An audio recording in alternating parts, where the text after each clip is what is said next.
noite. Nós somos o grupo de teatro Revanche, um grupo que se iniciou aqui na Universidade em 2010 e que hoje se apresenta com a formação atual de 2024, quando a gente iniciou com essa peça. Ele é formado por estudantes, ex-estudantes e professores aqui da Universidade Tecnológica Federal do Paraná, uma universidade pública brasileira.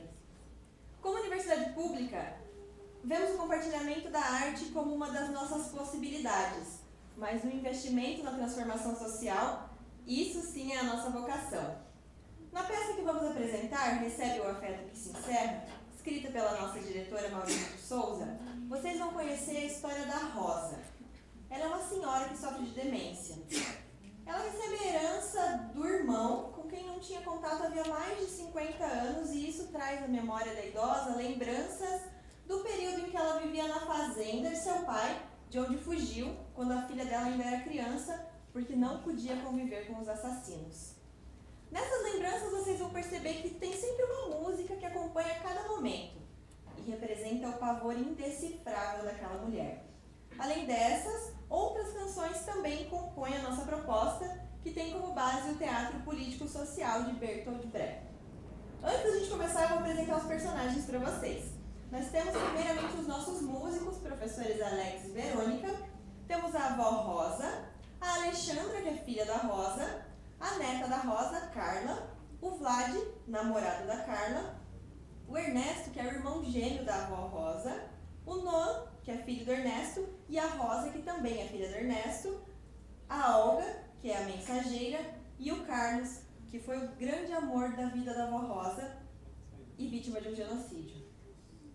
Aproveitem cada segundo da peça, marquem a gente no Instagram, @revanche.utfpr, e depois a nossa social media reposta todos os conteúdos. Um ótimo espetáculo a todas e todos.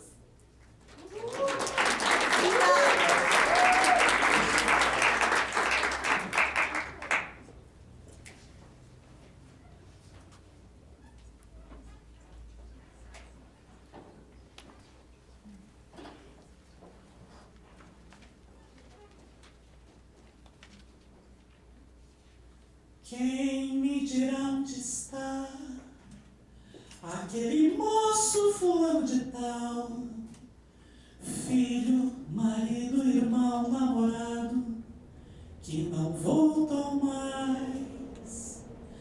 Insiste o anúncio nas folhas dos nossos jornais, achados, perdidos, morridos, saudades demais. Mas eu pergunto e a resposta é que ninguém sabe, ninguém nunca viu. Só sei que não sei quão sumido ele foi, sei que ele sumiu. E quem souber algo acerca do seu paradeiro, Beco das Liberdades, dessa pequena avenida, numa estreita marginal, dessa imensa Avenida Brasil.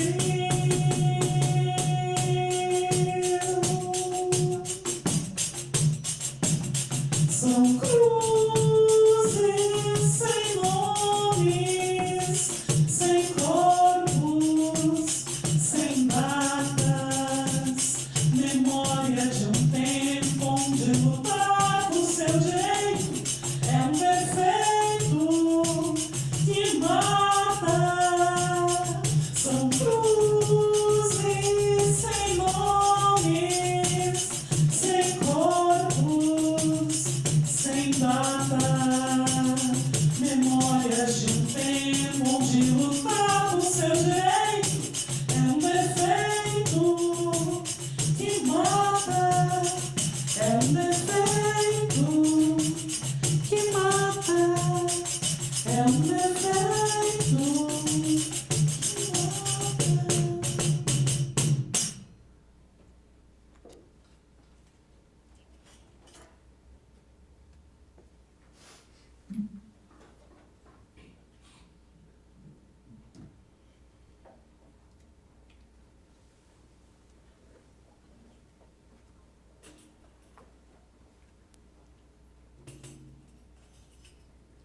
Isso é uma peça de ficção. Ou não?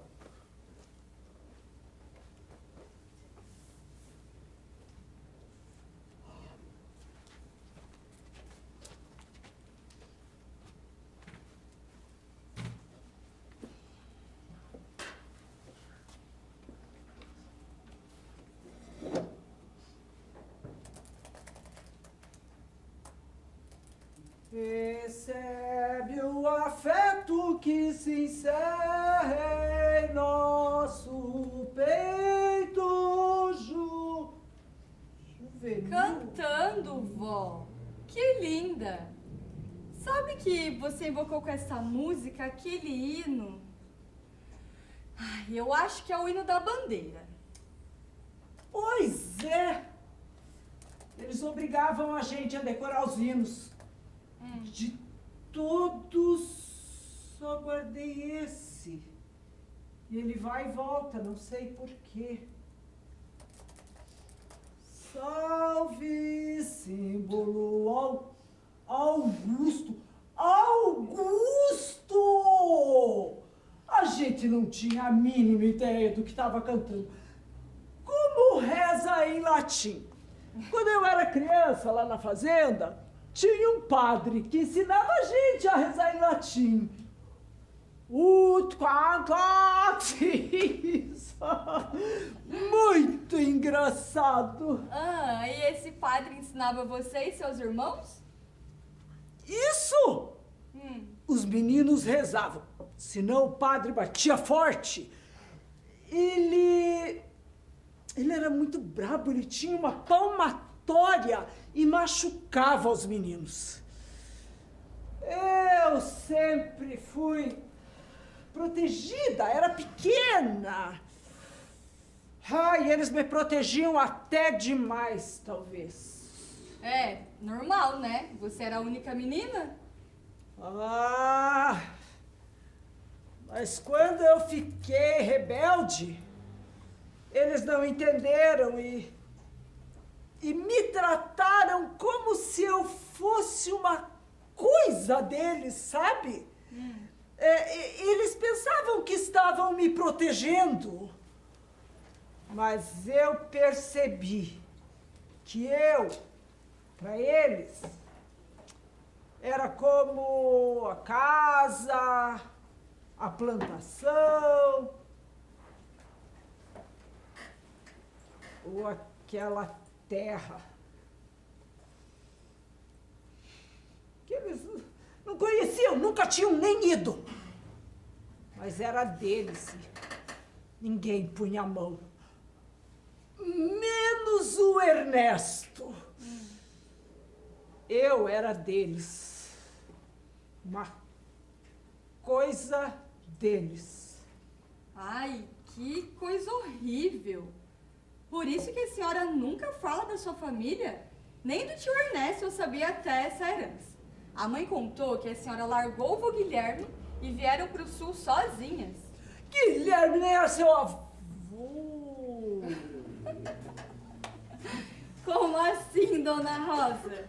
Guilherme Silva, o pai da minha mãe, a Alexandra Silva. Está nos registros. O vô Guilherme era seu marido, dona Rosa Silva. Em seu peito formoso retratas este céu de puríssimo azul. Se vissem o que as queimadas dos fazendeiros fizeram com o céu da cinza. Sabe o que é estranho? Ninguém sabia se era juvenil ou varonil. Muito estranho. Pare já! Nada de enrolar. Quem era então o pai da minha mãe? O vô Guilherme não era seu marido? Foi alguma gravidez de algum caso secreto?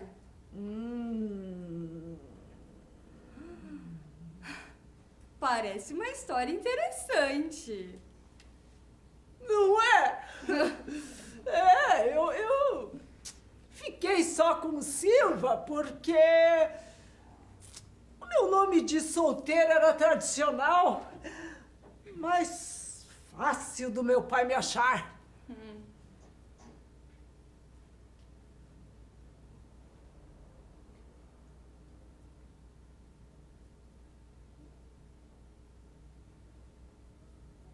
Eu nunca contei essa história para sua mãe.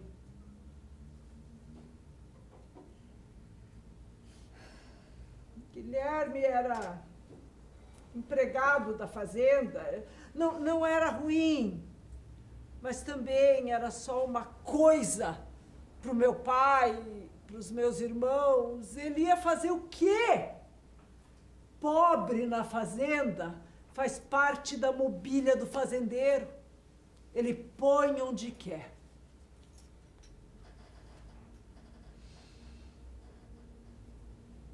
Fui eu que dei o seu nome, sabia? Por causa dele. Do vô Guilherme? Claro que não! Eu não disse. Eu disse. Eu disse.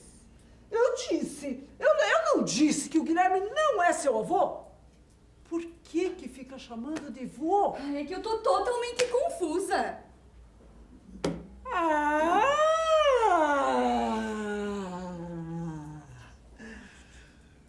Bem-vinda à minha vida!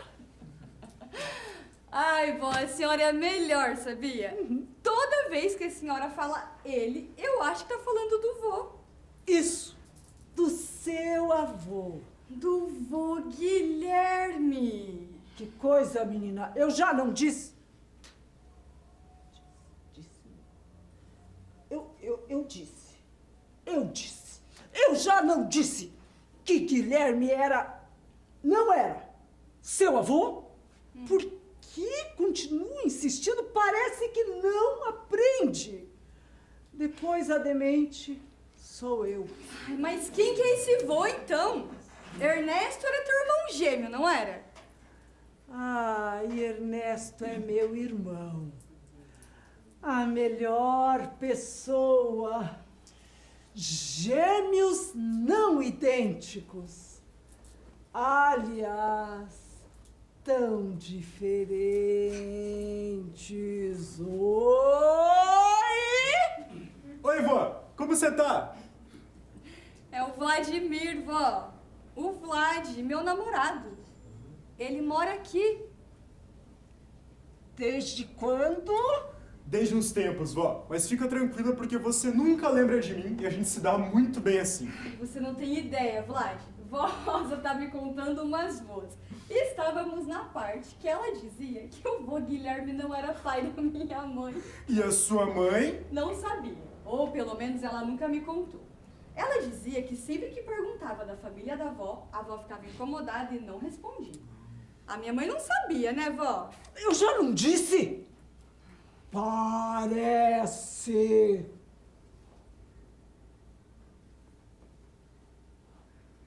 E o seu nome? Vlad, seu super amigo. Quando você lembra de mim.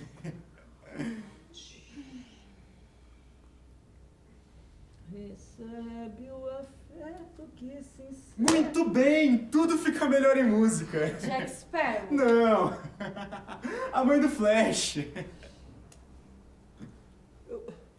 Eu nunca sei se é juvenil ou se é varonil. Eu nem sabia o que era varonil e nem quem era Augusto. Eu não sei para que decorar essas músicas. Só pro meu pai me apresentar na frente dos amigos. Eles ficavam me olhando. Por que essa música é tão triste?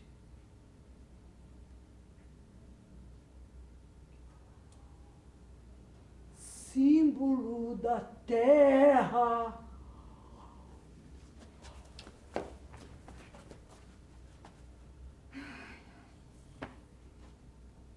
Ela se parece comigo. Você parece com ele. Pode ser um sinal para recomeçar.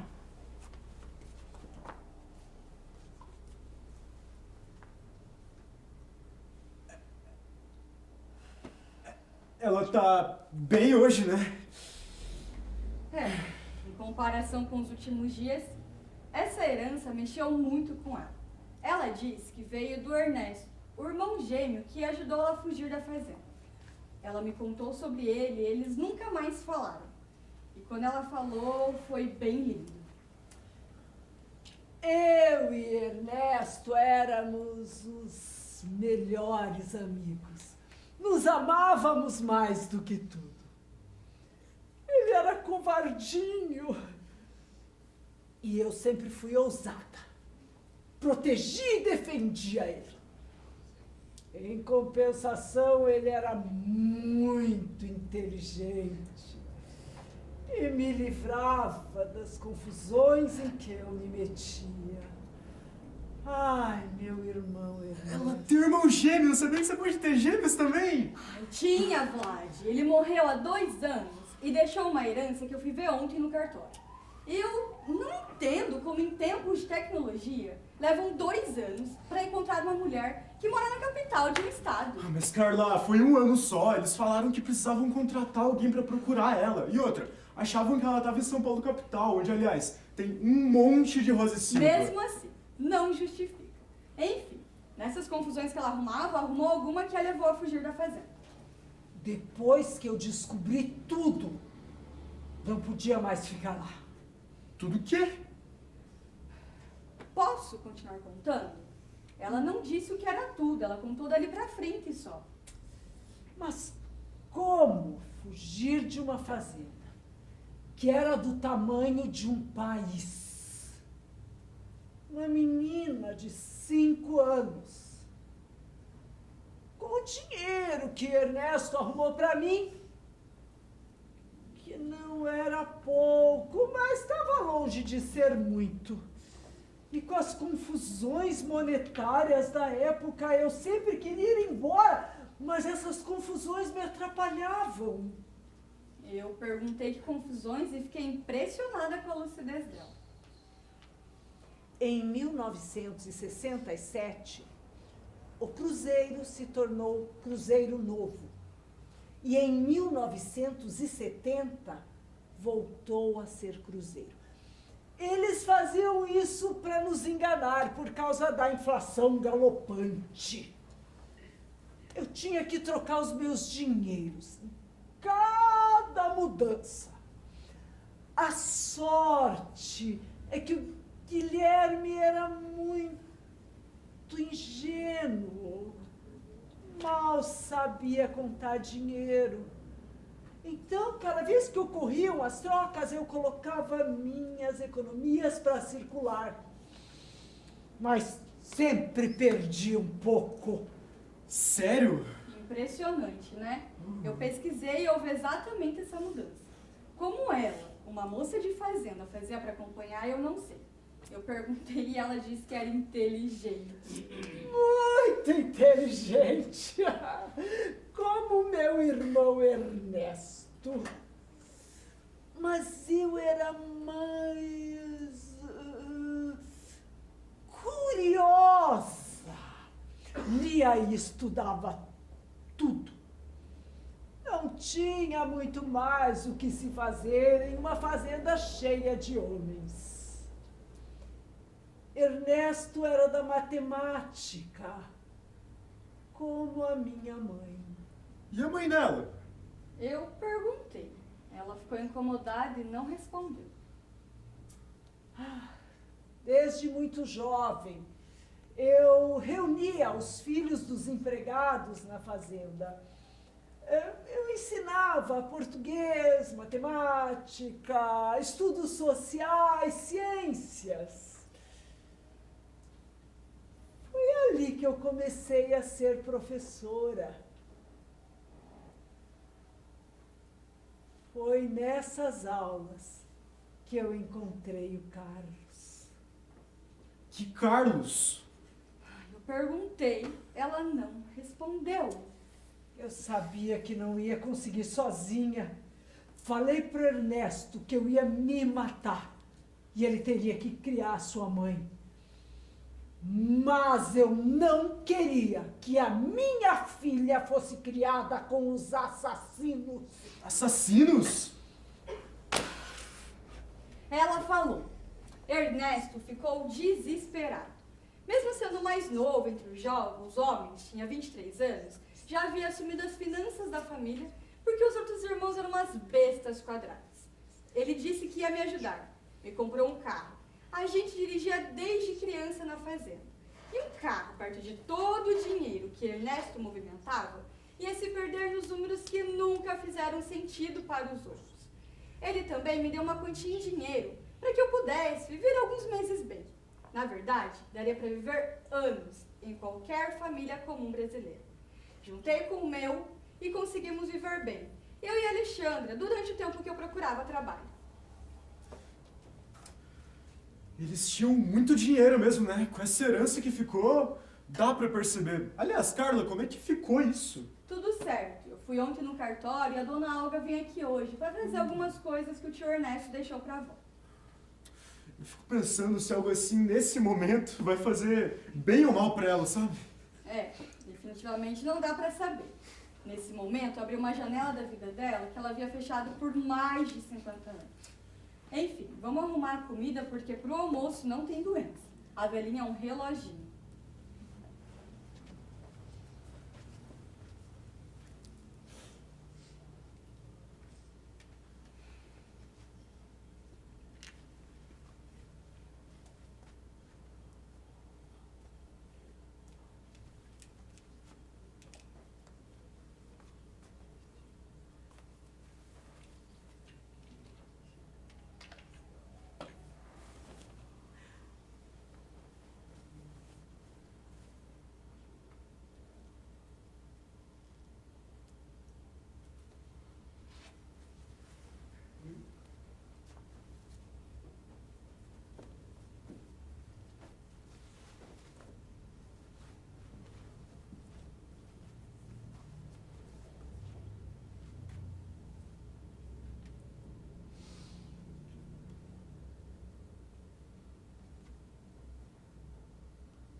Eles nunca pensaram que eu poderia escapar. Não sei se descobriram que o Ernesto me ajudou. Eu nunca mais vi ninguém de lá. Lá, lá, lá, lá, lá, lá, lá, lá, lá, lá, lá, lá, lá, lá, lá, lá. Juvenil, varonil, fiz hora. Mas se tanto faz, por que que tem dois? Quem sabe?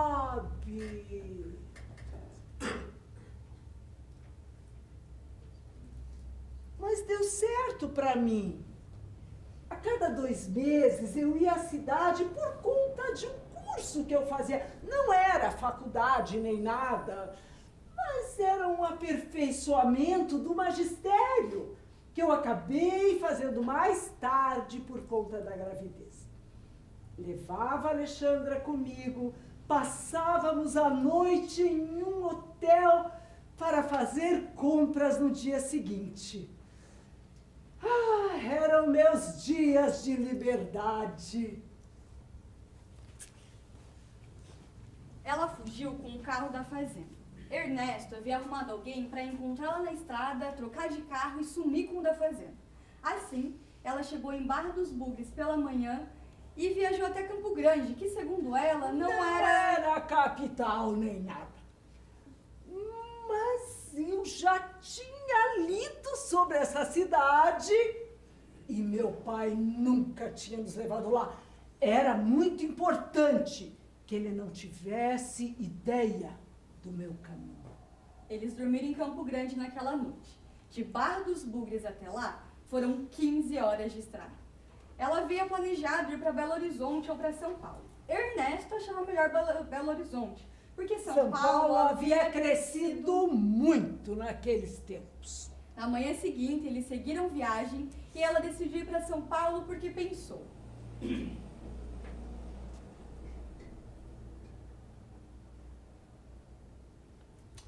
Quanto maior, mais difícil do meu pai me achar.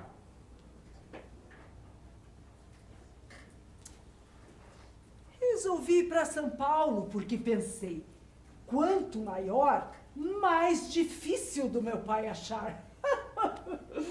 Eu era esperta. Mas, ué, como é que foram parar em Curitiba? Em São Paulo, ela ficou procurando emprego como professora. Era difícil. Tudo era muito difícil no início dos anos 70. Apesar de ser uma cidade grande, ela disse que o povo se ajudava muito. Conheci uma moça que trabalhava numa escola em Curitiba e disse que depois das férias eles iriam contratar. Vim com ela e me instalei aqui. Curitiba era aquelas cidades de que ninguém pensava ou falava.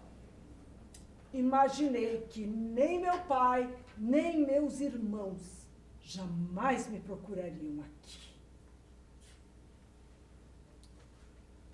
Cara, que história, hein? Não dá pra saber o que é real, não. Mas sabemos que ela ainda guarda uma lucidez incrível. Sim, falando nisso, Carla, ó, descobri o novo esconderijo do cigarro dela, na nossa cara. Ah, e o médico falou que é pra deixar, porque procurar em lugares exercita o cérebro. Claro, sem repressão. Só achei legal, pela criatividade. Sim.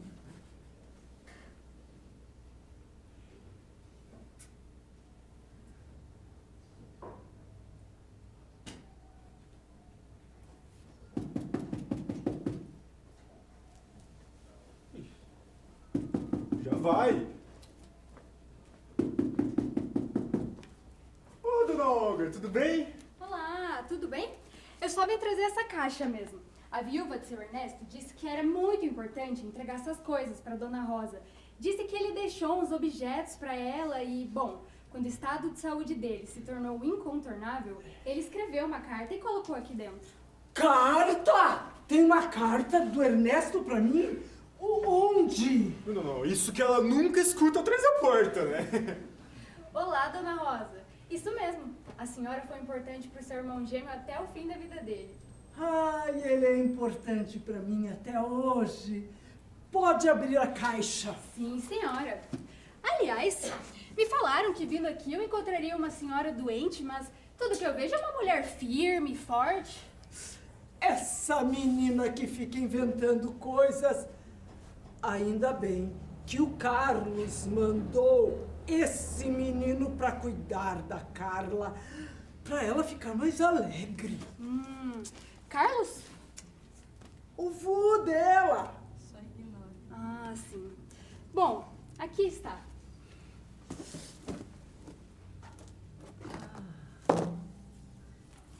Eu gostava desse vestido. Olha como eu era magrinha.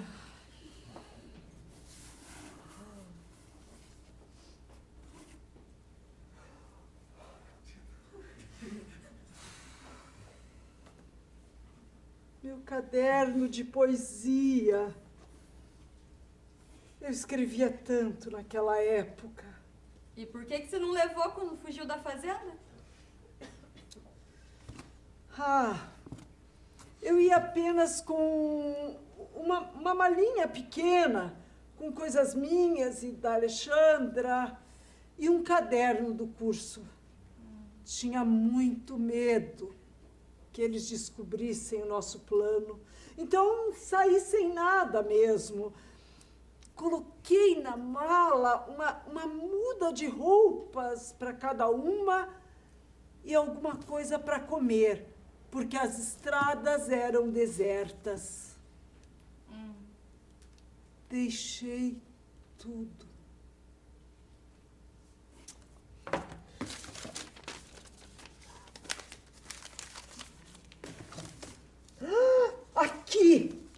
Aqui está a prova. Eu não lembrava de onde eu tinha colocado e quando eu saí eu não achei esse caderno. Agora eu olhei e vi que foi aqui porque ele era um caderno velho.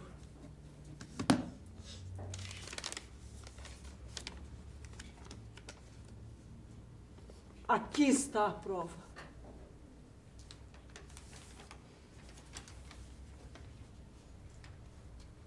Foi uma matança. Jagunços de seu pai e soldados mataram quase todos de nosso grupo. Éramos mais de 50 pessoas reunidas quando eles invadiram. 4 sobrevivemos porque já estávamos preparados. O trato era proteger os que sabiam escrever. Isso aconteceu com todas as outras ligas.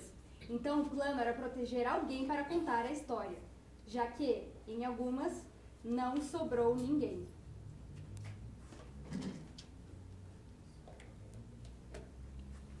Quando nos descobriram e invadiram, a ordem era que nós 4 fugíssemos pela entrada da mata e esperássemos os sobreviventes.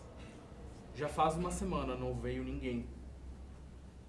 O Bertoldo, que conseguiu não levantar suspeitas até agora, voltou à cidade para obter respostas. A pessoa que entregou essa carta para você é conhecido dele, alguém em quem você pode confiar e que tem acesso à fazenda. Pode mandar a resposta por ele. Estamos pensando em um plano para encontrarmos outras pessoas das ligas que não tenham sido mortas para reiniciar alguma resistência. Assim que tem a resposta, avisa você para você fugir desse lugar. Contei que você viu no cartório de seu pai que estão apagando os nomes das pessoas assassinadas, consumindo com os livros, que elas nunca nasceram. Te amo e vamos viver juntos. Assinado, Carlos.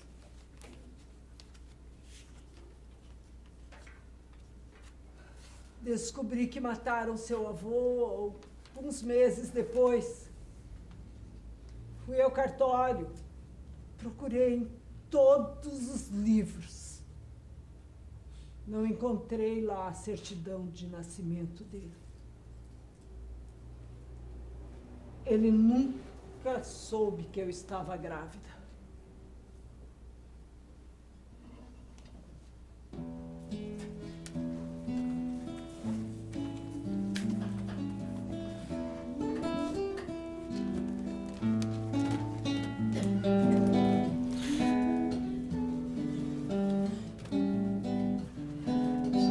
Então pra que plantar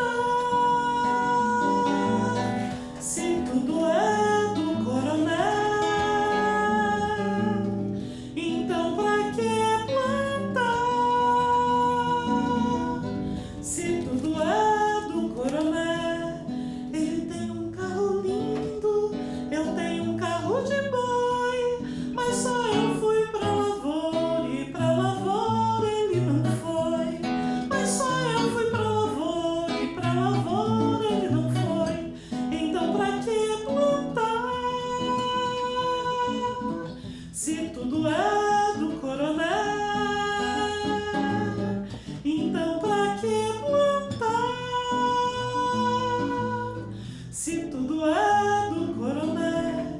Eu trabalho de sol a sol, esse não é meu desejo, mas na hora da colheita o dinheiro eu não vejo.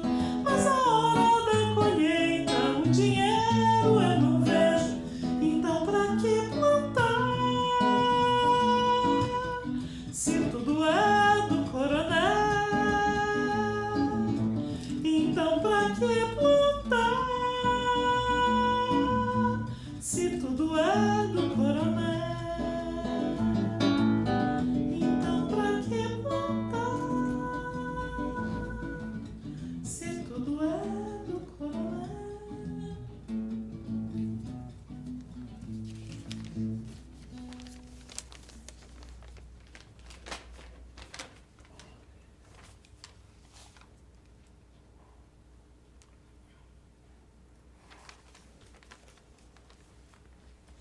Minha irmã,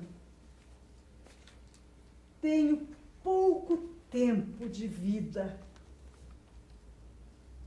Sempre tive medo de procurar por você e ser descoberto por eles. Agora, quando quase todos morreram, Somente o José ainda é vivo, mas é velho e não pode fazer mais nada contra nós. Ele ainda mora na fazenda. Pedi para que a minha filha mais velha, aliás, a sua cara, buscasse uma forma de saber como você está. Graças a você, eu também me libertei daquela vida de horrores em que vivíamos. Vim para São Paulo na esperança de cruzar com você qualquer dia. Sim, eu sempre soube que você não iria para Belo Horizonte justamente porque eu te disse que São Paulo crescia demais. E esse desafio seria irresistível para minha bela Rosa. Mas, deixa eu te contar do começo. O pai morreu 2 anos depois da sua partida. Ele foi para a cama alguns meses depois, quando viu que não conseguia mais encontrá-la. Foi um desânimo generalizado. Os irmãos contaram que quando a mãe morreu, no nosso nascimento, você foi o único motivo bom para a vida que ele passou a ter. Todo o restante era aquilo que a gente sabia. O apetite voraz para conservar toda aquela terra, a custas da saúde e da vida de todas aquelas pessoas. Você era a única que brigava com ele para que ele fosse mais humano.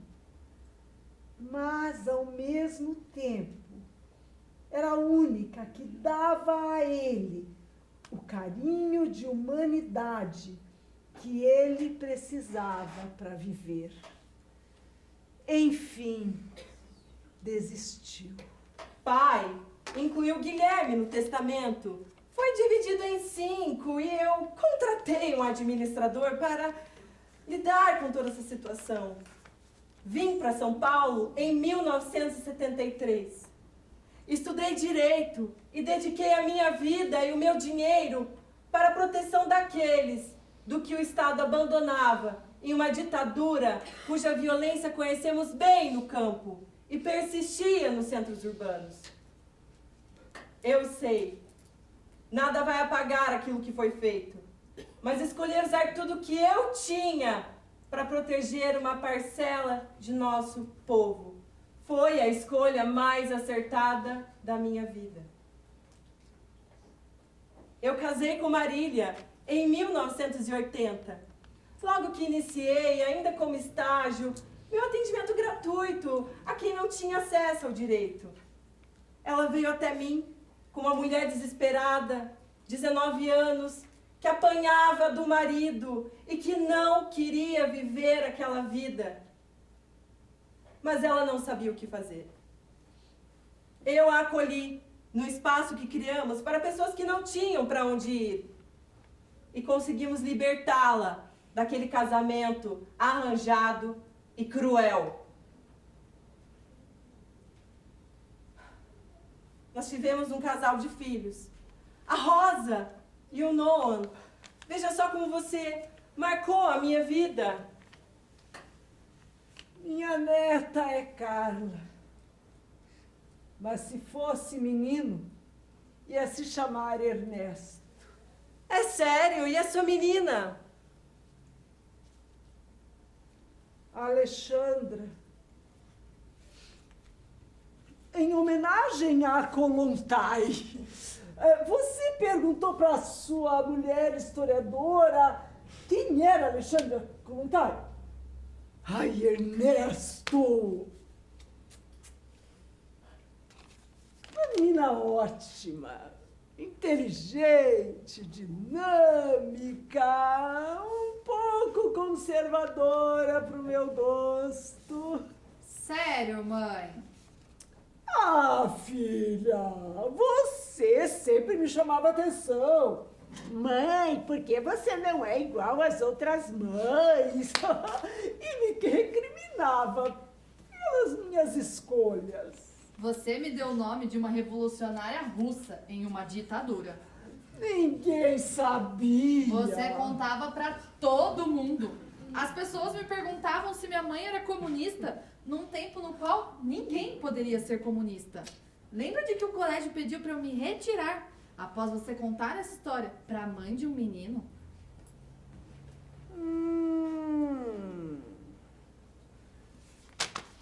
Devo confessar que me tornei um pouco radical. Mas tinha motivos.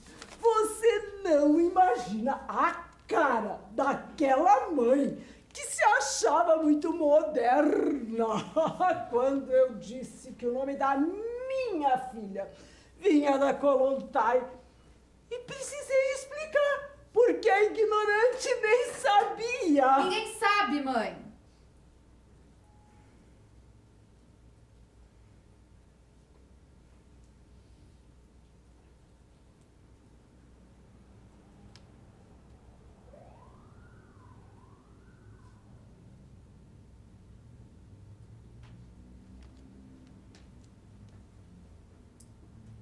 Ernesto, essa é a Alexandra. Teimosa, mas uma ótima filha. Filha, esse é o tio Ernesto. Nunca ouvi falar. Mas se a Carla fosse menino, você sempre dizia que deveria se chamar Ernesto. Você também sempre fez parte da minha vida. Eu me tornei professora, consegui orientar pessoas, ajudar vidas. E isso foi muito bom. Sim, mãe. Isso foi realmente muito bom. Mas agora eu tenho que ir. Beijo, mãe. Beijo, tio Ernesto. Prazer em conhecê-lo. Mas já, sempre correndo. Você sabe, né?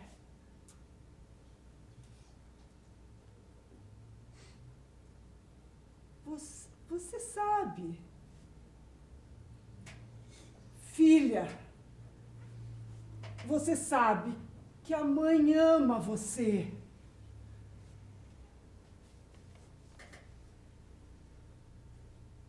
Você poderia ter dito isso mais vezes quando eu ainda era viva. Mas tá valendo. Também amo você. Fique bem.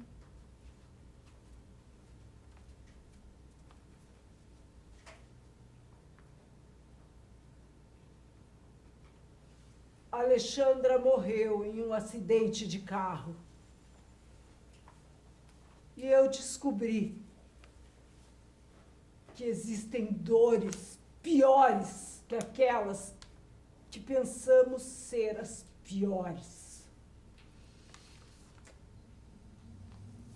Ernesto?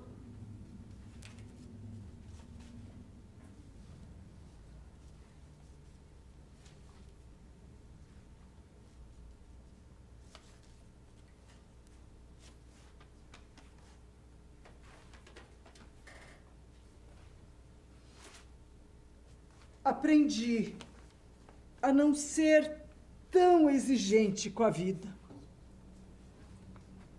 Ela é o que é e vale a pena, na medida em que colaboramos para o bem comum.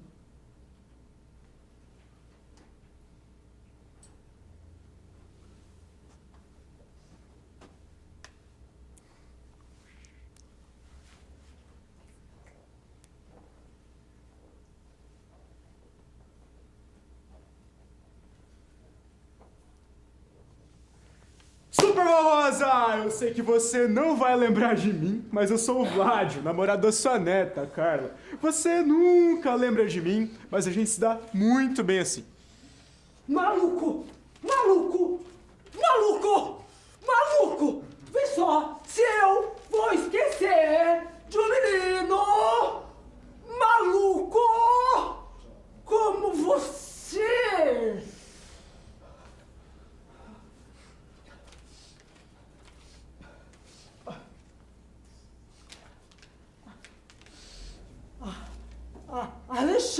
já foi trabalhar. E a Carla, eu não sei onde está. Ah, Alexandra. Tá. Como você vê, é um dia corriqueiro. O corriqueiro pra aranha é o caótico pra mosca, né?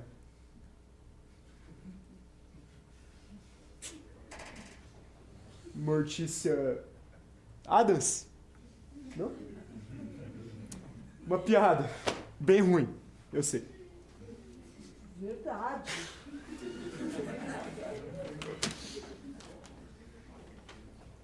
Lendo a cartinha de novo, vó? E você Eu? teria o quê a ver com isso? Você é intrometido, né, rapaz? Não sei, na verdade, porque eu te mantenho aqui. Não. Primeiro, porque você não me mantém. Eu trabalho e ajudo a pagar todas as contas. Segundo, que você falou pra aquela moça que trouxe essa carta aí, que eu sou um enviado de Carlos. Que absurdo! Carlos está morto! Morreu antes de você nascer! Você anda com umas ideias meio desequilibradas. Eu vou falar pra Alexandra levar você no meu médico. Ele é pra gente confusa.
Beijo, vó. Tô indo trabalhar e já tô atrasada, tá bom? Se cuida.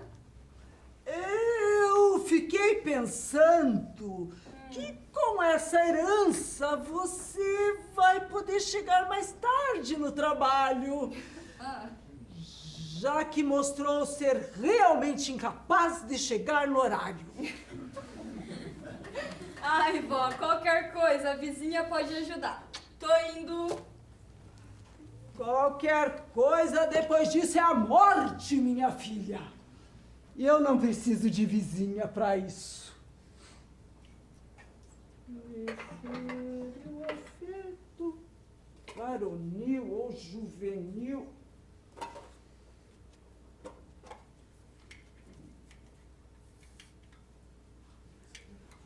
Mas nós também tínhamos as nossas músicas.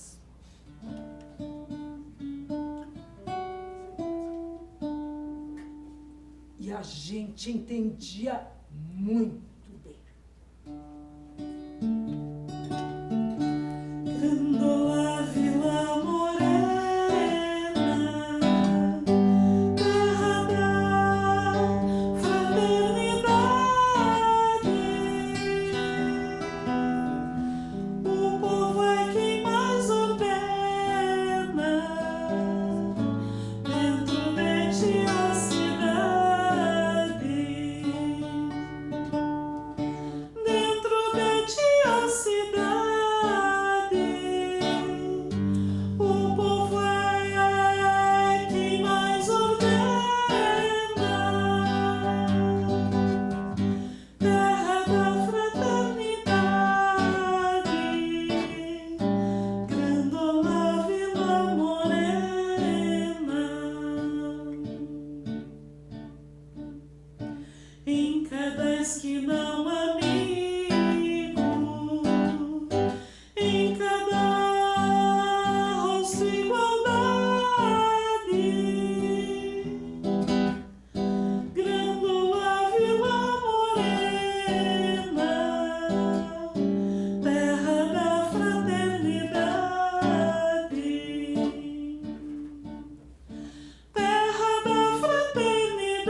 na sombra do mazinheira, que já não sabia a idade.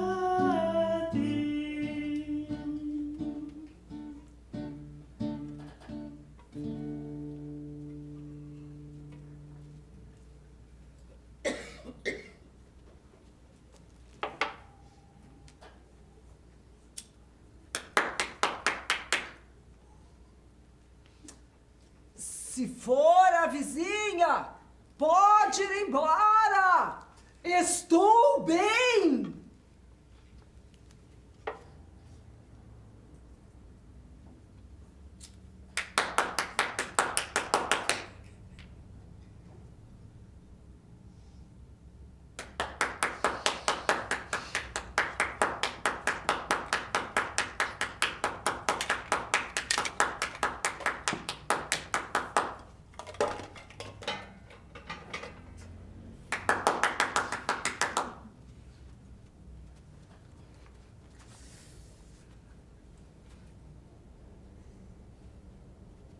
Você? Entre. Eu sabia que um dia eu te achava. Não foi fácil. Você continua linda. Ai, que é isso? Eu envelheci. Mas você... Parece que o tempo não passou. É você mesmo, né? Eu ando com os problemas da cabeça. Quem não? Claro que sou eu. Eu procurei por você neste país a vida inteira. Você sabe quantas rosas existem nessa terra? Você tá vivo! Eu não entendo. Eu fui no cartório, eu procurei nos registros. Só 3 escapamos das ligas da nossa região. Eu coloquei minha certidão de nascimento no bolso de um amigo morto. Eu sabia que seu pai tinha descoberto que era você comigo e tinha entregado meu nome pro exército. Como eu não tinha chance de sobreviver, eu fugi com um amigo. Então a gente foi pro sul, do Pará. Lá a gente encontrou com um grupo grande de sobreviventes das ligas. Eles se juntaram com o pessoal da região que estava cansado de ser expulso das suas terrinhas por gente que chegava com jagunço e armamento. Depois chegou um pessoal da cidade, era bastante gente ali, Rosa. A gente fez história. A guerrilha do Araguaia. A ideia era fugir para lugares mais afastados, esperando que a coisa amainasse. Mas o tempo foi passando e só piorava. Cada vez mais dinheiro para os fazendeiros, cada vez mais terras para os amigos do poder. E eu fui sobrevivendo. Eu sempre digo que o importante é sobreviver. Morto não luta por justiça. Mas eu pensei que você tivesse morrido. Mas eu quase morri. Várias vezes. Mas o tempo foi passando, eu fui sobrevivendo. E? Foi pra Araguaia. Sim, foi a guerreira do Araguaia. Falando assim parece que foi bonito, que foi organizado, mas não foi não. Foi o povo tentando com tudo que tinha sobreviver, quando o seu próprio governo resolve te matar. E eu precisava sobreviver, Rosa. Eu precisava ver você de novo. Mesmo que fosse pra você não me querer mais. Que isso? Eu quis você minha vida toda. Você me tirou daquela não vida que eu tinha. Me deu uma filha e a força de que eu precisava pra lutar e lutar e lutar até que eu consegui me libertar. Eu tenho uma filha? Ai, é tanta coisa pra contar. Você tem uma neta que tem um namorado. Ai, que alegre como você. A gente se diverte tanto.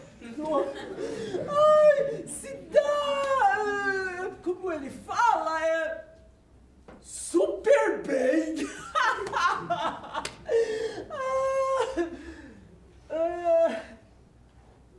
Nunca mais voltou pra lá? Não, claro que eu voltei, palavra é palavra. Mas lá nos anos 80, quando eles já tinham acabado com tudo e perceberam que acabar com tudo era acabar com eles mesmos, eu fui te procurar e ninguém sabia do seu paradeiro. Só tinha ficado a história. A filha do fazendeiro que fugiu e matou o pai de desgosto. Eu sabia que era você e que você tinha conseguido. Depois veio a democracia, com o país destruído econômica e socialmente. Mas pra quem viu o que eu vi, era a esperança de dias melhores. Alguns anos antes, por conta de um trabalho, eu fui para o sul. Vim para o sul. Lá, eu encontrei com um grupo grande de pessoas que tinha a mesma vontade que a gente tinha nas ligas. Um Brasil mais justo no campo. Eram pessoas de diferentes idades, jeitos, lugares, mas que tinham em comum a consciência de que um país do tamanho do nosso tem espaço para abrigar todo o nosso povo. Não. Eu não acredito. Você estava lá, no começo do MST. Não. Todas essas coisas, elas têm nomes e elas deixam marcas. E eu me orgulho muito de ter participado de algumas delas. O que foi? Você não está se sentindo bem?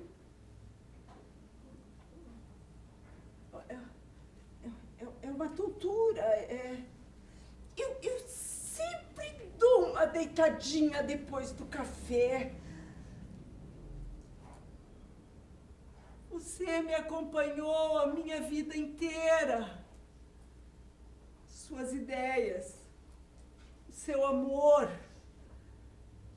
que o meu coração está disparado. Venha, eu te ajudo.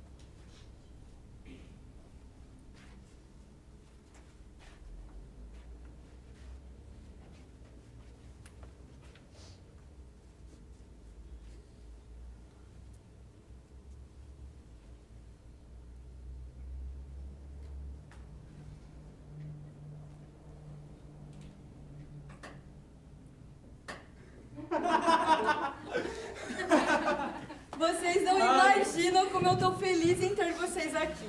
É muito legal conhecer primos. Eu nunca tive. Nós também. A gente falou muito nisso. Nossa mãe era sozinha e o nosso pai, vocês sabem, nós adotávamos estranhos como parentes. Quando ficamos sabendo que tínhamos uma prima, ficamos muito animados pra conhecer vocês.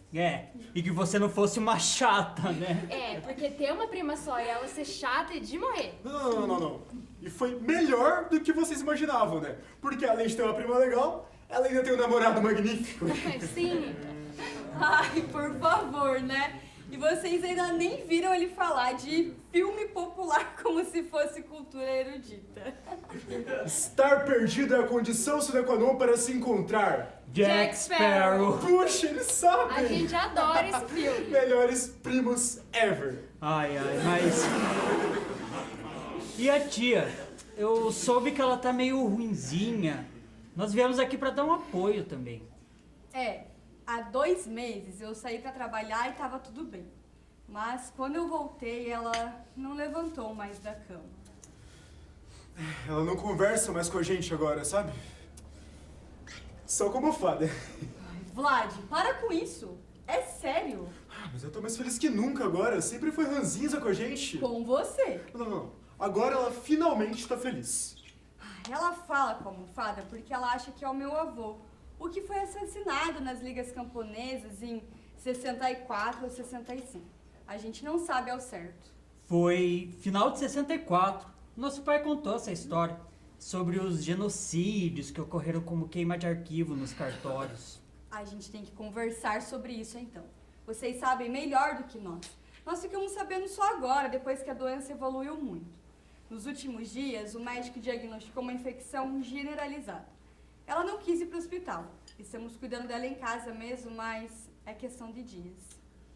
Aliás, Vlad, vai lá dar uma olhadinha na avó para ver se ela tá cobertinha?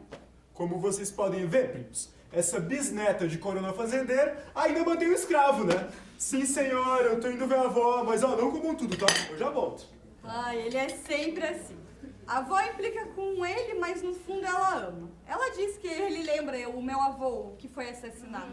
O nosso pai nos contou toda a história. É tão incrível que dá um livro. Sim, de fato. Sim.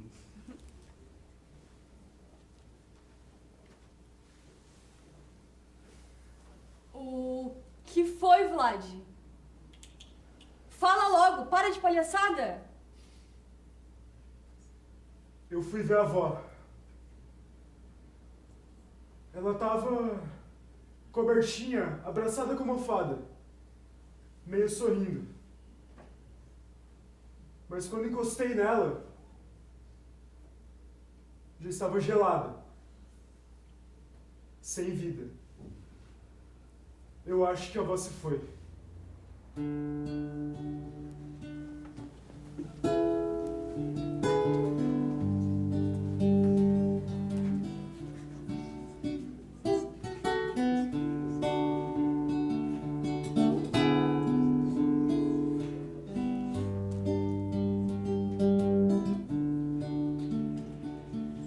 Las climas del verano en la piel de mi mano, hasta el aire de escapa libre.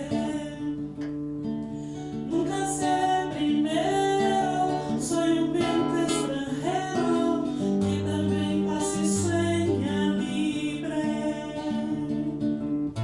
Porque tus sueños serán lo que la vida no te da.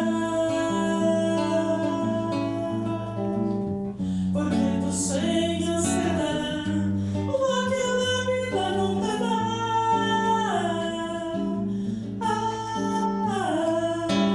Desfogarte en el cielo como lluvia de enero, daré vida a la gente y siente. Aunque tú no lo veas, mojaré las ideas que broten luego y sueños siempre. Porque tus sueños te darán lo que la vida no te da. Porque tus sueños te darán lo que la vida no te da.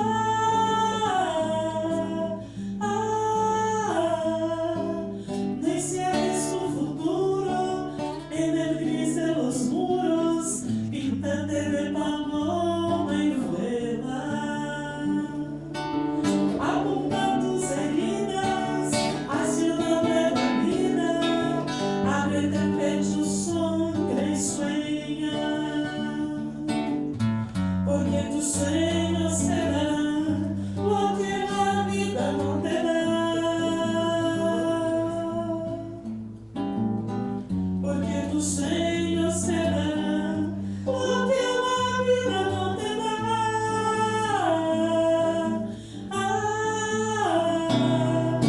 En la última hora, cuando la gente llora, pasa sueña de vida y muere. Muere con la sonrisa de quien muere deprisa, por defender sus sueños muere. Muere con la sonrisa de quien muere deprisa, por defender sus sueños muere. Muere con la sonrisa de quien muere deprisa, por defender sus sueños siempre.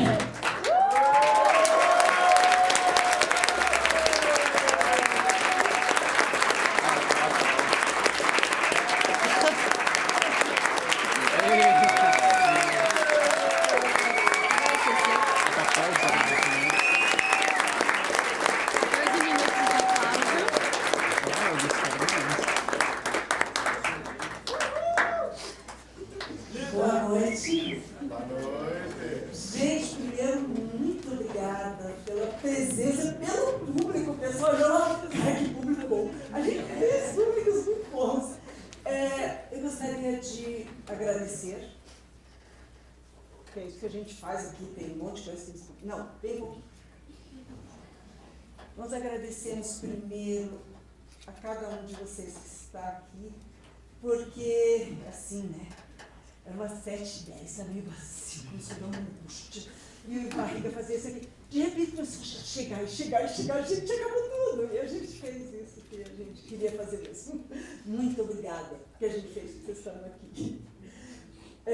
Agradecemos ao governo brasileiro, às universidades públicas deste país, à Universidade Tecnológica Federal do Paraná, ao Campus Curitiba da UTFPR, são instâncias democráticas que nos formam, reformam, transformam e abrigam.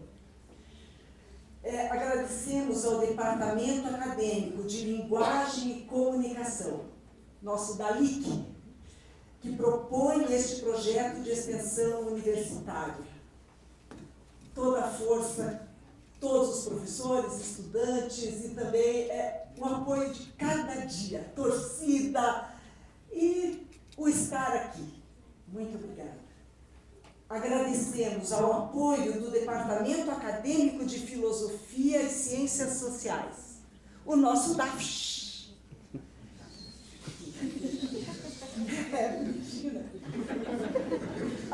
Ao apoio da Assessoria de Cerimonial e Eventos, a ACEV, ao apoio da equipe responsável pelo som e infraestrutura deste mini auditório, Ronaldo, Elton, Jean e Luiz. E o Isaac. Isaac. E o Isaac. Perdão, Isaac, que eu não escrevi. Ao apoio do Sindicato dos Professores da UTFPR, SIND-UTFPR, apoiador histórico deste trabalho. E também da empresa de comércio de roupas usadas e seminovas, Faria Brechó.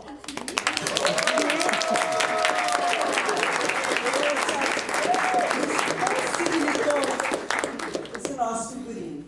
Quero apresentar a vocês os nossos atores, músicos e equipe técnica, por ordem de entrada no palco. Então temos Priscila, Verônica, maravilhosa, né? Nossas filhas, Alex, Daniel, Arnoldo, Ellen, Aline,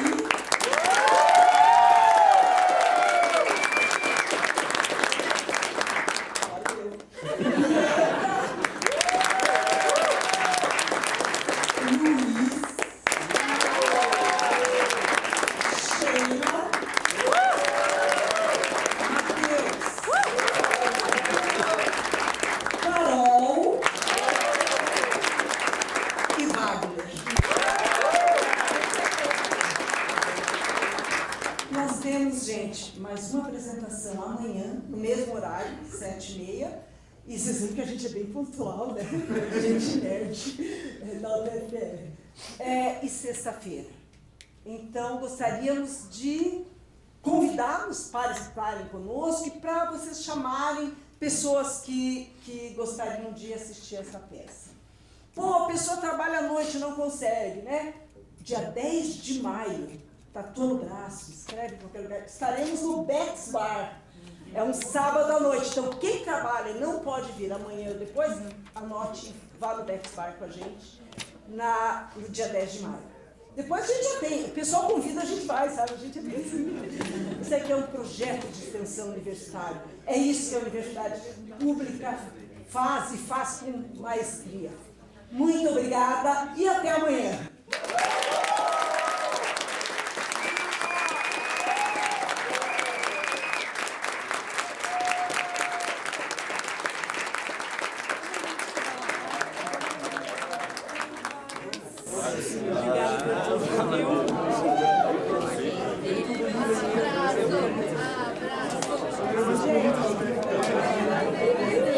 Boa, padre.